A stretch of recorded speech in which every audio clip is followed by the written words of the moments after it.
in an anti-incumbent year. But recent developments suggest that what looked like certain loss of control of the Senate by the Republicans might not happen.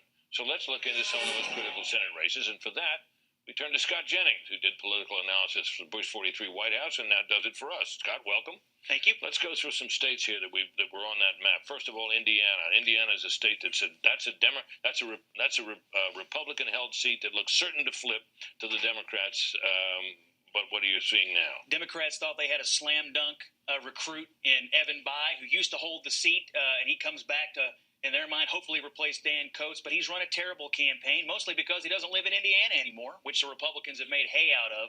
The latest Monmouth survey there has it a dead heat. Republicans feel good about their movement there, especially if it's true that Trump's moving.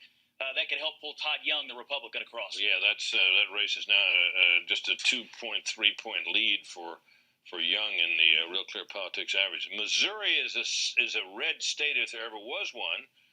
Roy Blunt's the incumbent Republican, but he's in trouble, right? He is. It's been a close race in Missouri. The Democrat Kander has run a very strong race. And there have been some polling showing even Hillary Clinton a little competitive. But again, this is where you'll see Trump. If he is separating in the really red states, it'll help someone like Roy Blunt, who has stuck with Trump. Some senators have not. Blunt has stuck with Trump. If Trump goes on and wins by high single digits or double digits, you'd think it'd be a good hold prospect. But I'd say Kander is one of the Democrats' best recruits of the cycle. Yeah, good candidate. Good candidate. He took a gun apart, blindfolded, in a TV commercial. Oh, he did? He did. Yeah, it was a great idea. One of the spots of the cycle. Yeah, great idea for an ad. He's up 7. He's down only 0.7 of a point, as you can see there in that Real Clear Politics average. What about Wisconsin, another Republican-held seat? Yeah, this one has been leaning Democrat all year. A lot of folks thought it wasn't even in play, but we see late spending here by the Democrats. We see outside groups spending in Wisconsin. We see Hillary Clinton going there with her campaign money.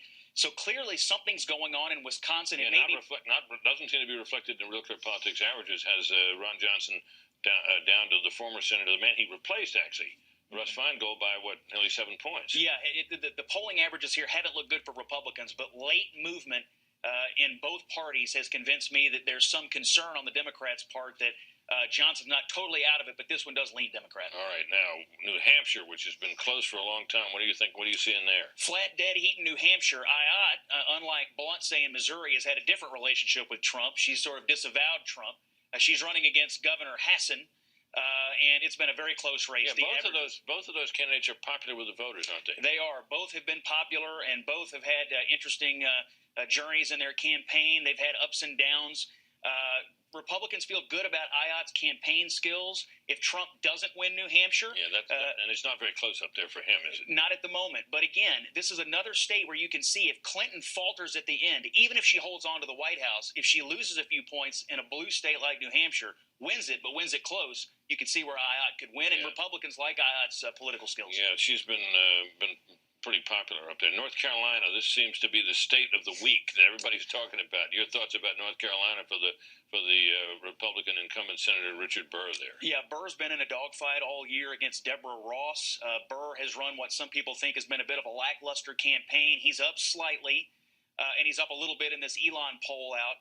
Elon is a college there that has a poll out that shows him up, right? That is exactly right. The averages show him up just a little bit. Early voting is going on in North Carolina. If it's true, which statisticians say it is, that African-American turnout is way down over 2012, this helps Burr, of course, because those are solid Democratic votes. If it's also true that Trump is moving a little bit in North Carolina and is going to try to put that one on the board for himself, that would help Burr. So I think this is slightly lean Republican, but still another dead heat race on the map. We've got time for a couple more. Florida, what do you see there? This one's going towards the Republicans. Marco Rubio left the presidential campaign and went back to run for his Senate seat. Democrats thought they had a really strong shot here until Rubio came back. Patrick Murphy has been a bit of a mess as a candidate. We've had a few close polls there.